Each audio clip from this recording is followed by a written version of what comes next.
Hello everyone, welcome back to my channel.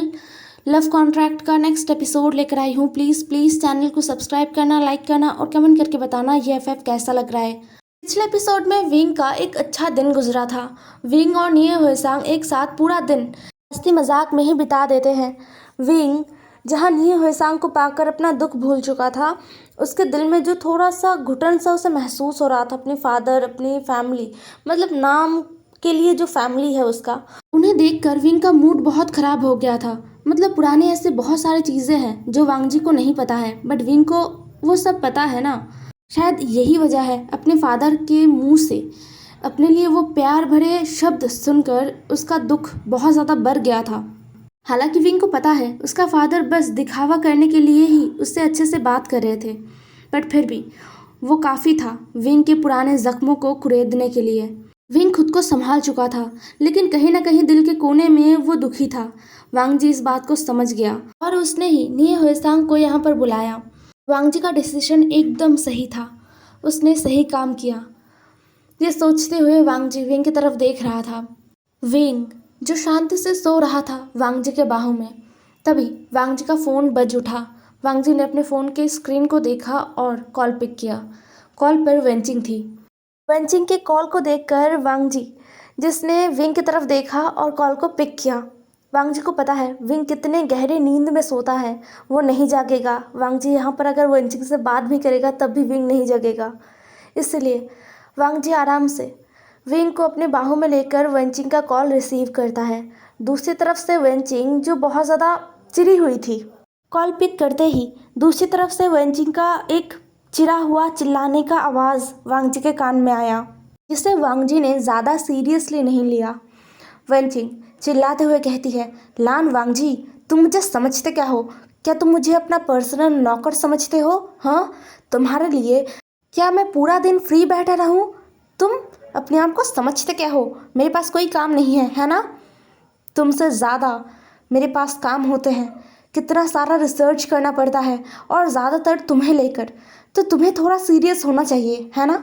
जब से तुम्हें वो ओमेगा मिला है तब से क्या तुम ज़्यादा ही कैजुअल नहीं हो गए अपनी बीमारी को लेकर?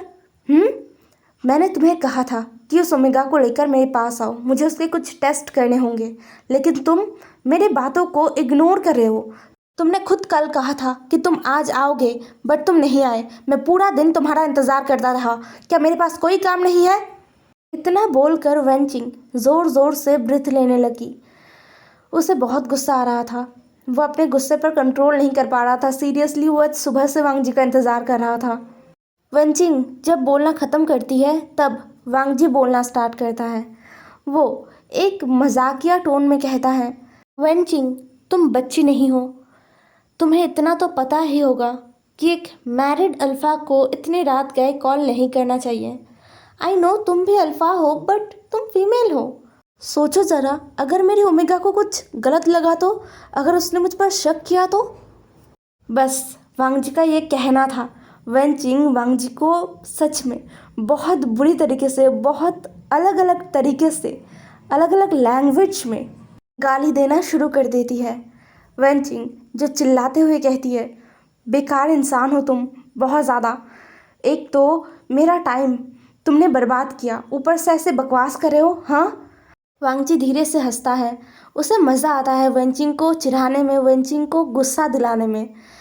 उसे एक अलग ही सेटिस्फेक्शन मिलता है।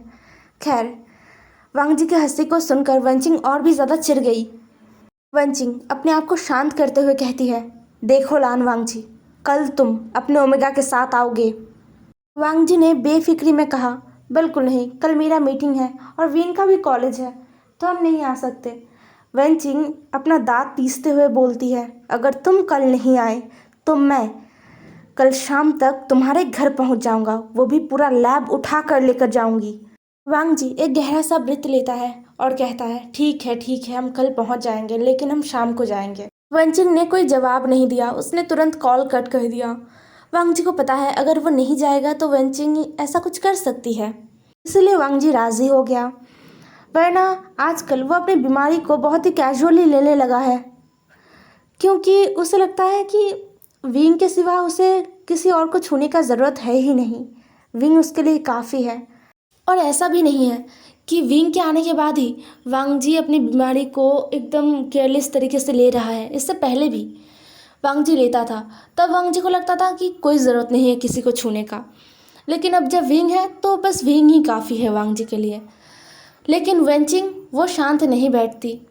पहले वांग जी ने ही खुद वेंचिंग को ये काम सौंपा था, उसके बीमारी के रिलेटेड रिसर्च करने के लिए या फिर एंटीडोट बनाने के लिए, उसका दवाई बनाने के लिए।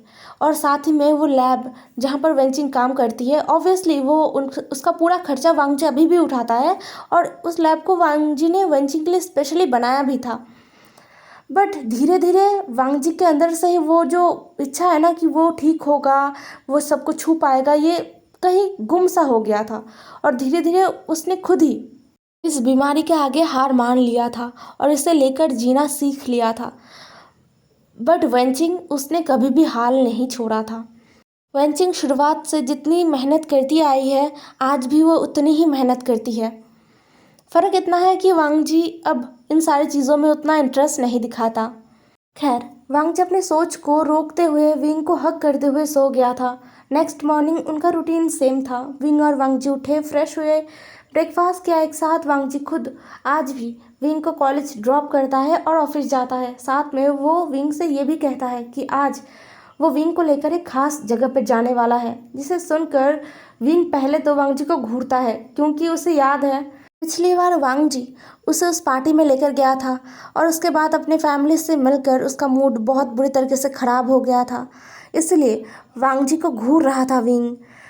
विंग को घूरते हुए देखकर वांग जी को पता चल गया कि विंग सोच क्या रहा है। इसलिए वांग जी के चेहरे पर स्माइल आ गया।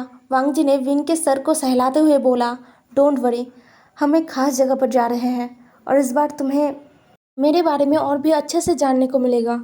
यह सुनकर विंग को पहले तो कुछ समझ नहीं आया, लेकिन उसके बाद उसे थोड़ा थोड़ा समझ में आया। शायद वांग जी किसी खास जगह पर, जहाँ पर वांग जी के बारे में और भी अच्छे से पता चले, ऐसी जगह पर ले जाना चाहता है। ऐसा सोचते हुए विंग ने तुरंत अपना सर हाँ में हिला दिया था और वो कॉलेज में चला गया था। पूरा कॉलेज उसने अच्छे से किया, मतलब सारे क्लासेस को अटेंड किया। नी हुएसांग भी आया था तो अच्छे से विंग ने क्लासेस अटेंड किया, नी हुएसांग के साथ बहुत सारा बातें किया और फिर जाने का समय हो चुका था।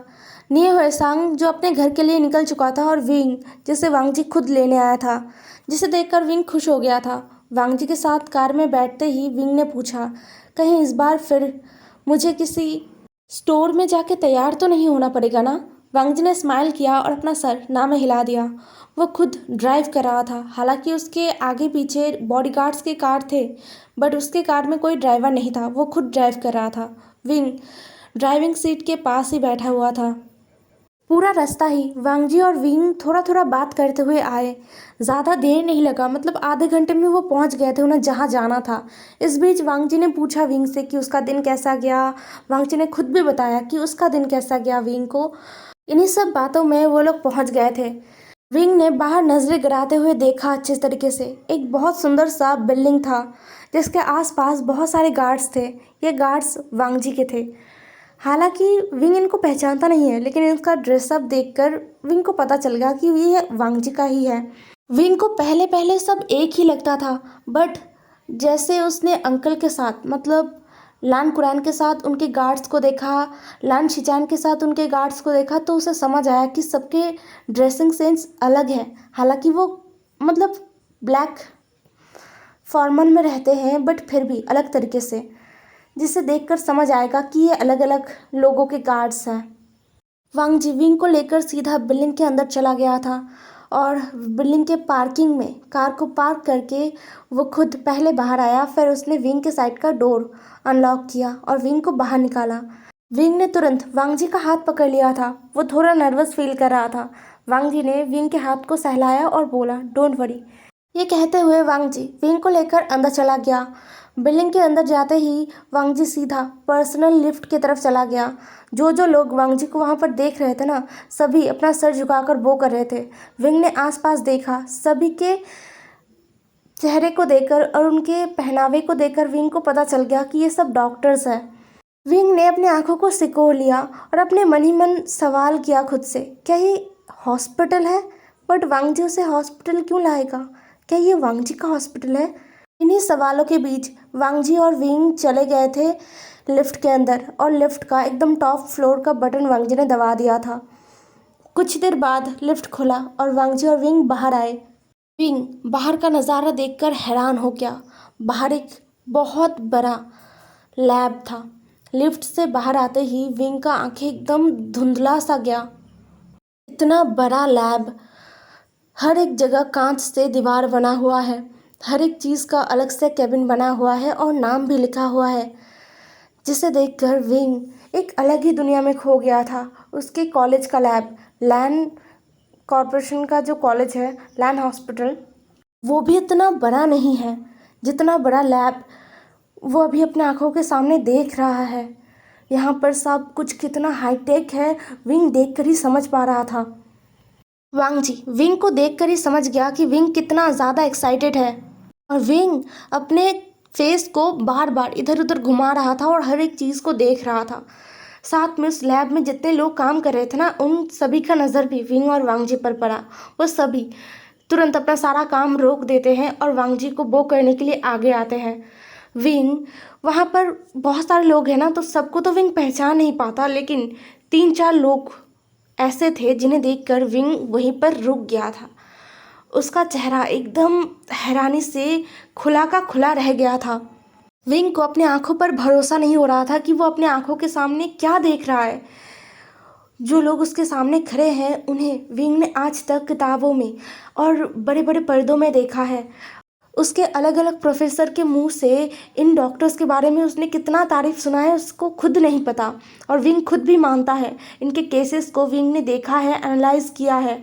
विंग इनको एक आइडल की तरह देखता है और उन्हें वो सामने से देख रहा है। हैरानी से अपना मुंह वो बंद करना ही भूल गया था। वांगजी ने धीरे से विंग का मुंह बंद किया और विंग को लेकर आगे बढ़ा। थोड़ा आगे बढ़ते ही सब ने मिलकर वांगजी और विंग को बो किया। हालांकि उन सब ने वांगजी को ही बो किया था, बट विंग भी साथ में था ना। वो सब एक साथ वांगजी को बो करते हुए कहते हैं, हेलो मिस्टर लैन, आप कैसे हो? वांगजी ने अपना सर नोट किया, सबके बो को एक्सेप्ट किया और कहा, मैं ठीक हूँ। प्लीज़ आप सब अपने अपने काम पर लौटिए। सभी लोग एक साथ अपना सर नोट करते हैं और वहाँ से अपने अपने काम पर लौट जाते हैं, सिवाय वेंचिंग की। वेंचिंग, जिसने वांगजी को बो भी नहीं किया था और ना ही कुछ कहा था, वो एक टेबल से टेक लगाकर खड़ी थी। उसने अपने हाथों को अपने चेस्ट के ऊपर मोड़ के रखा था और उसका नज़र सिर्फ वांगजी पर था। वांगजी, जिसके चेहरे पर एक छोटा सा स्माइल था, वो विंग को आगे लेकर आया। विंग को तो भरोसा ही नहीं हो रहा था कि वो वेंचिंग को, डॉक्टर वेंचिंग को अपने सामने देख रहा था। उसने कितने ही केसेस स्टडी किया है डॉक्टर वेंचिंग के। विंग अपने एक्साइटमेंट को कम नहीं कर पा रहा था। वांगजी विंग को वेंचिंग के सामने लेकर जाता है और कुछ कहने के लिए अपना मुंह खोलता है, उससे पहले ही विंग फट पड़ता है। वो अपने एक्साइटमेंट को बिल्कुल भी रोक नहीं पाता। विंग वांगजी का हाथ पकड़ते हुए उससे बार बार हिलाते हुए कहता है, ओ गॉड वांगजी, तुमने मुझे पहले क्यों नहीं बताया था? ये डॉक्टर वेंचिंग है, तुम मुझे पहले बता सकते थे ना। वांगजी विंग का एक्साइटमेंट देखकर उसे शांत करते हुए कहता है, विंग शांत हो जाओ, मुझे लगा कि तुम्हें एक छोटा सा सरप्राइज दे दूँ। विंग थोड़ा वांगजी के ऊपर चिल्लाते हुए कहता है, यह सरप्राइज नहीं है वांगजी, इसे धमाका कहता है। अगर मुझे हार्ट अटैक हो जाता तो क्या होता? विंग के बातों को सुनकर वांगजी थोड़ा सीरियस हो गया और उसने विंग के चेस्ट पर अपना हाथ रखते हुए कहा, विंग शांत हो जाओ। विंग खुद को शांत करने लगता है। वेंचिंग चुपचाप खड़ी होकर इन मियाँ बीवी को देख रही थी, चुपचाप एकदम। बहुत देर तक चुप रहने के बाद वेंचिंग अपना गला साफ करते हुए कहती है, अब मैं कुछ बोलूं? वांगजी ने तुरंत मना कर दिया और विंग की तरफ इशारा करते हुए बोला, ये मेरा ओमेगा है वेंचिंग। विंग, और विंग ये वेंचिंग है, इस लैब का इंचार्ज और मेरा फ्रेंड है। यह सुनकर विंग थोड़ा सा और ज़्यादा हैरान हो जाता है। उसे तो भरोसा नहीं हो रहा था कि लान वांगजी का फ्रेंड वेंचिंग है। वेंचिंग ने अब फिर से शांति से कहा, मैं खुद विंग से थोड़ा बात करूं? बट वांगजी ने इस बार भी वेंचिंग को इग्नोर किया, जिससे वेंचिंग को गुस्सा आ गया। उसने वांगजी की तरफ आगे बढ़ते हुए कहा, लान वांगजी, तुम हटने वाले हो या फिर मैं तुम्हें टच करूं? जिसे सुनकर विंग और वांगजी एक साथ वेंचिंग की तरफ देखते हैं।